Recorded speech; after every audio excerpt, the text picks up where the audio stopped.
नमस्कार दोस्तों, मैं Dharmendra Verma online study with DK में आपका बहुत बहुत स्वागत करता हूं। यदि आप हमारे रेगुलर वीडियो देख रहे होंगे तो आप सभी को पता होगा कि अभी तक हमने पर्यावरण अध्ययन के जो वन लाइनर क्वेश्चन है वो 500 से 700 प्रश्न अभी तक आपको हम कंप्लीट करा चुके हैं। उसी को ध्यान में रखते हुए ये 30 प्रश्न हम यहाँ पर लेकर आ रहे हैं। टेस्ट के रूप में इन 30 प्रश्नों को ऑब्जेक्टिव प्रश्न है ताकि आप यहाँ पर आपका आकलन कर सके कि इन 30 प्रश्नों में आपको कितने नंबर आ रहे हैं। यहाँ पर आई होप, मैं आशा करूँगा कि आपको 30 में से 30 अंक प्राप्त हो। फिर भी जितने भी आपको अंक प्राप्त हो रहे हैं आप कमेंट्स के माध्यम से बताइएगा। सबसे पहले आपको वीडियो को लाइक करना है, शेयर करना है और जो भी इस वीडियो को देख रहे हैं सभी को चैनल को सब्सक्राइब कर लेना है। तो शुरू करते हैं। पेन और एक कॉपी ले लीजिए या फिर कमेंट्स के माध्यम से भी आप आंसर दे सकते हैं। तो पहला प्रश्न है हमारा, सरीसृप के अंतर्गत निम्न में से कौन आता है? कछुआ, अमीबा, फर्न या फिर व्हेल। यहाँ पर सरीसृप के अंतर्गत पूछा गया है तो आपका राइट आंसर होगा कछुआ। देखिए, मैं जिस टाइम पर आंसर बता रहा हूँ उसके पहले आपको आंसर को चुनना होगा। यहाँ पर आपका पहला वाला विकल्प सही होगा। सरीसृप किसे कहते हैं? जो पृथ्वी पर रेंगने वाले जंतु होते हैं उसे सरीसृप कहते हैं और सरीसृप के अंतर्गत कछुआ आता है। अमीबा की हम बात करें तो ये एक कोशी प्रोटोजोआ संघ का जंतु होता है और यहाँ पर व्हेल की बात करें तो ये स्तनधारी जंतु के अंतर्गत आती है। तो यहाँ पर आपका राइट आंसर जो होगा वो पहला वाला होगा। यदि आपने पहले पे टिक किया है तो 1 नंबर जोड़ लीजिएगा। दूसरा प्रश्न है अभ्यारण्य। अभ्यारण्य का संबंध निम्न में से किससे है? ऊर्जा संरक्षण से है, जल संरक्षण से है, वन्य जीव संरक्षण से या फिर डॉल्फिन संरक्षण से। तो यहाँ पर अभ्यारण्य का जो संबंध होगा वो वन्य जीवन संरक्षण से होगा। यहाँ पर तीसरा वाला विकल्प आपका सही होगा। यहाँ पर आपका यदि ये सही चुना होगा आपने तीसरा वाला विकल्प तो 1 नंबर जोड़ लीजिएगा। अगला प्रश्न तीसरा, विश्व विकलांग दिवस निम्न में से कब मनाया जाता है? जो विश्व विकलांग दिवस है इसके बारे में पूछा गया है 3 नवंबर, 3 अक्टूबर, 3 दिसंबर या फिर 3 मार्च को।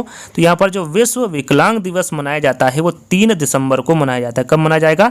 3 दिसंबर को। तीसरा वाला विकल्प सही होगा। यदि इसकी शुरुआत पूछे कि इसकी शुरुआत कब हुई थी तो इसकी शुरुआत हुई थी 1992 में। याद रखिएगा, विश्व विकलांग दिवस की जो शुरुआत हुई थी वो 1992 में हुई थी और ये कब मनाया जाता है? तो ये 3 दिसंबर को मनाया जाता है। यहाँ पर तीसरा जो वाला विकल्प होगा वो आपका सही होगा।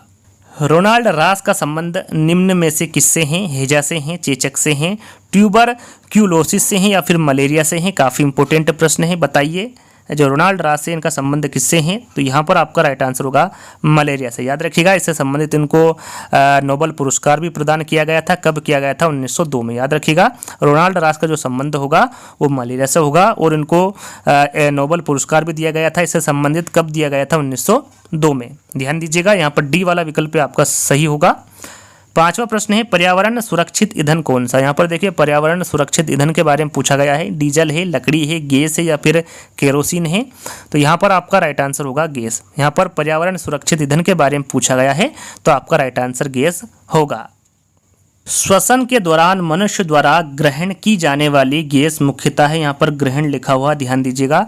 श्वसन के दौरान मनुष्य द्वारा ग्रहण की जाने वाली गैस कौन सी है? O2 है, H2 है, N2 है या फिर CO2 है? काफ़ी सरल प्रश्न है, आप सभी को पता होगा वो O2 है। ऑक्सीजन गैस को हम ग्रहण करते हैं। श्वसन के दौरान मनुष्य द्वारा जो ग्रहण की जाने वाली गैस होगी वो O2 होगी या फिर ऑक्सीजन होगी।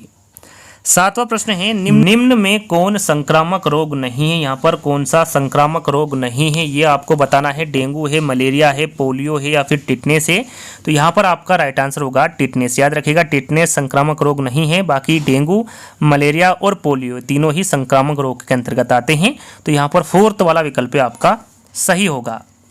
फसल चक्र के दौरान मिट्टी में किस तत्व की स्थिरता संभव हो पाती है? ऑक्सीजन, हाइड्रोजन, फास्फोरस या फिर नाइट्रोजन? तो यहाँ पर आपका राइट आंसर होगा नाइट्रोजन। याद रखिएगा, यदि नाइट्रोजन आपने आंसर चुना है तो 1 नंबर जोड़ लीजिएगा। फसल चक्र के दौरान मिट्टी में नाइट्रोजन तत्व की स्थिरता संभव हो पाती है। तो यहाँ पर 4th वाला विकल्प आपका सही होगा। पत्तियों का रंग निम्न में से किसके कारण हरा हो जाता है? यहाँ पर आपको बताना है जो पत्तियों का रंग होता है वो हरा किसके कारण हो जाता है, ये आपको इन चारों विकल्पों के माध्यम से बताना है। तो यहाँ पर आपका राइट आंसर होगा क्लोरोफिल के द्वारा। याद रखिएगा, जो पत्तियों का रंग हरा हो जाता है वो क्लोरोफिल के कारण हरा हो जाता है पत्तियों का रंग। तो यहाँ पर तीसरा वाला विकल्प आपका सही होगा। 10वां प्रश्न है ड्यूटेरियम निम्न में से किसका समस्थानिक है? हीलियम का है, नाइट्रोजन का है, हाइड्रोजन का है या फिर ऑक्सीजन का है? तो यहाँ पर आपका राइट आंसर होगा हाइड्रोजन। याद रखिएगा, जो ड्यूटेरियम है ये हाइड्रोजन का समस्थानिक है। तो यहाँ पर तीसरा वाला विकल्प आपका सही होगा। समस्याग्रस्त बालक का पता लगाने की विधि निम्न में से कौन सी है? सेमिनार है, क्रियात्मक शोध है, केस स्टडी है या फिर इनमें से सभी हैं?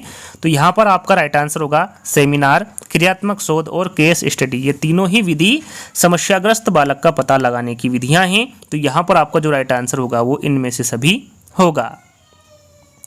12वां प्रश्न है, द्रव्यमान संख्या निम्न में से कौन कहलाती है? प्रोटॉन एवं न्यूट्रॉन की संख्या का योग, इलेक्ट्रॉन एवं प्रोटॉन की संख्या का योग, इलेक्ट्रॉन एवं न्यूट्रॉन की संख्या का योग या फिर इनमें से सभी? तो यहाँ पर आपका राइट आंसर होगा जो द्रव्यमान संख्या कहलाती है वो प्रोटॉन एवं न्यूट्रॉन की संख्या का योग कहलाती है। तो यहाँ पर पहला वाला विकल्प आपका सही होगा। जीवन की मूलभूत इकाई, यहाँ पर देखिए जीवन की मूलभूत इकाई के बारे में आपको बताना है। सरल सा प्रश्न है, जहाँ तक मुझे लगता है आप सभी को इसका आंसर पता होगा। उत्तक है, रक्त है, कोशिका है या फिर प्रोटीन है? तो यहाँ पर आपका राइट आंसर होगा कोशिका। जीवन की जो मूलभूत इकाई होगी वो कोशिका होगी। शून्य घर्षण बल वाले सतह पर चलना अपेक्षाकृत आसान है, मुश्किल है, असंभव है या फिर इनमें से कोई नहीं? बताइए यहाँ पर राइट आंसर क्या होगा? तो आपका राइट आंसर होगा शून्य घर्षण बल वाले सतह पर चलना अपेक्षाकृत आसान है। तो यहाँ पर आपका जो राइट आंसर होगा वो पहला वाला होगा। चलिए 15वां प्रश्न है, गुरुत्वाकर्षण बल की अनुपस्थिति में वस्तु का भार निम्न में से क्या होगा? भारहीन होगा, अपेक्षाकृत ज्यादा भार होगा, अपेक्षाकृत अल्प भार होगा या फिर इनमें से कोई नहीं? तो यहाँ पर आपका राइट आंसर होगा भारहीन। याद रखिएगा, गुरुत्वाकर्षण बल की अनुपस्थिति में जो वस्तु का भार होगा वो कैसा होगा? भारहीन होगा। यहाँ पर पहला वाला विकल्प आपका सही होगा। 16वां प्रश्न है, सुश्री मेघा पाटकर का संबंध निम्न में से किससे है? वैज्ञानिक अनुसंधान से है, जल संरक्षण से है, पर्यावरण संरक्षण से है या फिर भूमि सुधार से है? तो आपने जहां पर मेघा पाटेकर का नाम सुना होगा आपके माइंड में आंसर आ गया होगा कि ये पर्यावरण संरक्षण से संबंधित है, सुश्री मेघा पाटकर। तो यहाँ पर तीसरा वाला विकल्प आपका सही होगा। पर्यावरणीय असंतुलन का कारण, यहाँ पर देखिए पर्यावरणीय असंतुलन का कारण क्या है? पर्यावरणीय चेतना का अभाव है, भौतिकवादी है, भोगवादी प्रवृत्ति है या फिर इनमें से सभी? तो पर्यावरणीय असंतुलन का कारण के बारे में आपको बताना है। तो राइट आंसर क्या होगा? जल्दी से कमेंट्स के माध्यम से बताइएगा। तो यहाँ पर आपका राइट आंसर होगा इनमें से सभी। पर्यावरणीय चेतना का अभाव, भौतिकवादी और भोगवादी प्रवृत्ति, ये तीनों ही पर्यावरणीय असंतुलन का कारण है। तो यहाँ पर आपका राइट आंसर होगा इनमें से सभी। 18वां प्रश्न है, ग्रीष्म ऋतु हेतु सर्वोत्तम वस्त्र है। यहाँ पर देखिए सर्वोत्तम वस्त्र पूछा गया है किसके हेतु? ग्रीष्म ऋतु हेतु। सूती है, रेशमी है, पॉलीएक्टर है या फिर रेयान है? तो काफ़ी इंपॉर्टेंट और काफ़ी सरल है, इसका आंसर आप सभी को पता होगा। आप ग्रीष्म ऋतु में कौन से वस्त्र पहनते हैं? सूती वस्त्र। तो यहाँ पर आपका राइट आंसर पहला वाला होगा। ग्रीष्म ऋतु हेतु जो सर्वोत्तम वस्त्र होंगे वो सूती होंगे। तो पहला वाला विकल्प आपका सही होगा। पर्यावरण एक स्रोत है, अधिगम का है, औषधि का है, ऊर्जा का है या फिर इनमें से सभी का है? तो यहाँ पर पर्यावरण के बारे में पूछा गया है तो आपका राइट आंसर होगा ऊर्जा का। पर्यावरण एक जो स्रोत माना गया है ऊर्जा का माना गया है। तो तीसरा वाला विकल्प आपका सही होगा। अगला प्रश्न है, रक्त का थक्का बनने में सहायक है vitamin A, vitamin B, vitamin E या फिर विटामिन के? या फिर कह सकते हैं कि किसके कमी के कारण रक्त का थक्का नहीं जमता है? तो वो है विटामिन के। रक्त का थक्का बनने में जो सहायक होगा वो विटामिन के होगा और इसकी कमी से रक्त का थक्का नहीं जमता है, जो खून है वो बहता ही रहता है। तो यहाँ पर आपका जो राइट आंसर होगा वो क्या होगा? डी वाला होगा। जल समस्या का निराकरण संभव है, जल अपव्यय रोककर है, समुचित जल प्रबंधन कर है, वाटर हार्वेस्टिंग द्वारा है या फिर इनमें से सभी? तो यहाँ पर आपका राइट आंसर होगा कि जो जल समस्या का निराकरण संभव है वो जल अपव्यय रोककर भी है, समुचित जल प्रबंधन कर भी है और वाटर हार्वेस्टिंग द्वारा भी है। तो यहाँ पर आपका जो राइट आंसर होगा वो इनमें से सभी होगा। फोर्थ वाला विकल्प आपका सही होगा। दूध से दही का बनना भौतिक परिवर्तन है, रासायनिक परिवर्तन है, तापी परिवर्तन है या फिर नाभिकीय परिवर्तन है? काफ़ी इंपॉर्टेंट और काफ़ी सरल है। तो ये है रासायनिक परिवर्तन। दूध से दही बनना कौन सा परिवर्तन होगा? एक रासायनिक परिवर्तन होगा। तो बी वाला विकल्प आपका सही होगा। पर्यावरण शिक्षण को बाल केंद्रित बनाने हेतु प्रभावशाली विधि निम्न में से कौन सी है? प्रश्न को ध्यान से पढ़ना है। पर्यावरण शिक्षण को बाल केंद्रित बनाने हेतु प्रभावशाली विधि कौन सी है ये आपको बताना है। भ्रमण है, बागवानी है, समूह कार्य है या फिर इनमें से सभी हैं? तो यहाँ पर आपका राइट आंसर होगा वो भ्रमण भी है, बागवानी भी है और समूह कार्य विधि भी है। तो यहाँ पर आपका जो राइट आंसर होगा वो इनमें से सभी होगा। फोर्थ वाला विकल्प आपका सही होगा। बाल केंद्रित शिक्षण का अर्थ निम्न में से क्या नहीं है? प्रश्न को ध्यान से पढ़ना है। बाल केंद्रित शिक्षण का अर्थ निम्न में से क्या नहीं है? समुदाय केंद्रित, शिक्षार्थी केंद्रित, अध्येता केंद्रित या फिर छात्र केंद्रित। तो यहाँ पर आपका राइट आंसर होगा समुदाय केंद्रित। याद रखिएगा, बाल केंद्रित शिक्षण का जो अर्थ नहीं होगा वो समुदाय केंद्रित नहीं होगा। यहाँ पर शिक्षार्थी केंद्रित, अध्येता केंद्रित और छात्र केंद्रित, ये तीनों ही बाल केंद्रित शिक्षण के अर्थ के अंतर्गत आते हैं। तो यहाँ पर पहला वाला विकल्प आपका सही होगा। पर्यावरण शिक्षण की प्रभावशाली विधि है। यहाँ पर देखिए, पर्यावरण शिक्षण की प्रभावशाली विधि कौन सी है, इसके बारे में आपको बताना है। व्याख्यान है, आगमन है, निगमन है या फिर प्रयोगशाला है? तो यहाँ पर आपका राइट आंसर होगा प्रयोगशाला। याद रखिएगा, जो प्रयोगशाला विधि है ये पर्यावरण शिक्षण की प्रभावशाली विधि है। तो यहाँ पर फोर्थ वाला विकल्प आपका सही होगा। पाठ्य चर्चा को अपेक्षाकृत प्रभावकारी बनाने हेतु इसका निर्माण निम्न में से किस स्तर पर होना चाहिए? राष्ट्रीय, राज्य, जिला या फिर विद्यालय? बताइए इसका सही आंसर क्या होगा। तो यहाँ पर आपका राइट आंसर होगा राष्ट्रीय। याद रखिएगा, पाठ्यचर्या को अपेक्षाकृत प्रभावशाली बनाने हेतु इसका जो निर्माण है वो राष्ट्रीय स्तर पर होना चाहिए। कौन से स्तर पर होगा? राष्ट्रीय स्तर पर होना चाहिए। तो यहाँ पर पहला वाला विकल्प आपका सही होगा। TLM का अर्थ निम्न में से क्या है? टीचिंग लाइट मटेरियल है, टीचिंग लर्निंग मेथड है, टीचिंग लर्निंग मटेरियल है या फिर इनमें से कोई नहीं। यहाँ पर TLM का अर्थ आपको बताना है या फिर कह सकते हैं कि TLM का पूरा नाम क्या है। तो यहाँ पर आपका राइट आंसर होगा टीचिंग लर्निंग मटेरियल। ये किसका अर्थ होगा? TLM का अर्थ होगा। तो यहाँ पर तीसरा वाला जो विकल्प होगा वो आपका सही होगा।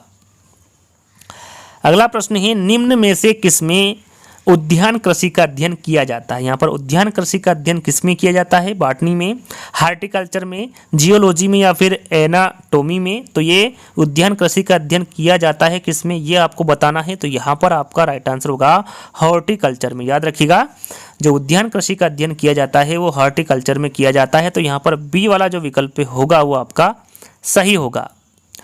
अगला प्रश्न है, विज्ञान प्राकृतिक विषय का व्यवस्थित ज्ञान एवं धारणाओं के मध्य संबंधों का तार्किक अध्ययन है जिनमें ये विषय व्यक्त होते हैं। उपरोक्त विज्ञान की परिभाषा किसने दी? यहाँ पर जो विज्ञान की परिभाषा है ये किसके द्वारा दी गई है ये आपको बताना है। 4 विकल्प आप यहाँ पर दे सकते हैं, अच्छे से पढ़ लीजिएगा। उसके बाद आपको आंसर देना है। यहाँ पर जो परिभाषा दी गई है ये किसके द्वारा दी गई है? तो ये WC डेम्पियर के द्वारा दी गई परिभाषा है। याद रखिएगा, काफ़ी इंपॉर्टेंट है। तो यहाँ पर पहला वाला आपका जो विकल्प होगा वो सही होगा। चलिए अंतिम प्रश्न की ओर बढ़ते हैं। जहाँ तक मुझे लगता है आपके 29 प्रश्न यहाँ पर कंप्लीट हो चुके हैं और 29 में से 29 नंबर अभी तक आप प्राप्त कर चुके होंगे। तो अंतिम प्रश्न है, पर्यावरण अध्ययन के अधिगम का सिद्धांत कौन सा है? यहाँ पर देखिए, पर्यावरण अध्ययन के अधिगम का सिद्धांत कौन सा है आपको बताना है। आवश्यकता का सिद्धांत है, उपयोगिता का सिद्धांत है, जीवन से संबंधित होने का सिद्धांत है या फिर उपरोक्त सभी हैं? तो यहाँ पर आपका राइट आंसर होगा जीवन से संबंधित होने का सिद्धांत। याद रखिएगा, जो तीसरा वाला विकल्प होगा ये पर्यावरण अध्ययन के अधिगम का सिद्धांत होगा। तो यहाँ पर तीसरा वाला विकल्प आपका सही होगा। तो जहाँ तक मुझे लगता है आप 30 में से 30 अंक प्राप्त कर चुके होंगे। तो आपको कमेंट्स के माध्यम से बताना है। तो आज का जो टेस्ट है वो आपको कैसा लगा आपको कमेंट्स के माध्यम से बताना है। और भी टेस्ट आपको चाहिए तो आप कमेंट्स के माध्यम से बता सकते हैं। तो जल्दी ही दोस्तों एक नई वीडियो के साथ मिलेंगे। जब तक के लिए धन्यवाद।